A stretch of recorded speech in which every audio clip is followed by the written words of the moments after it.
வேலூர் மாவட்டம் பேரணாம்பட்டு காமராஜர் நகர் பகுதியில் உள்ள காலி மைதானத்தில் சில இளைஞர்கள் விளையாடிக் கொண்டிருந்தனர்.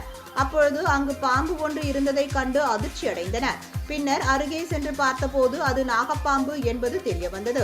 இதுகுறித்து தகவல் கிடைத்ததும் விரைந்து வந்த தீயணைப்பு துறையினர் சுமார் அரை மணி நேர போராட்டத்திற்கு பிறகு சுமார் 6 அடி நீளமுள்ள பாம்பை பிடித்து பேரணாம்பட்டு வனத்துறையினரிடம் ஒப்படைத்தனர். இதனால் அப்பகுதியில் சிறிது நேரம் பரபரப்பு நிலவியது.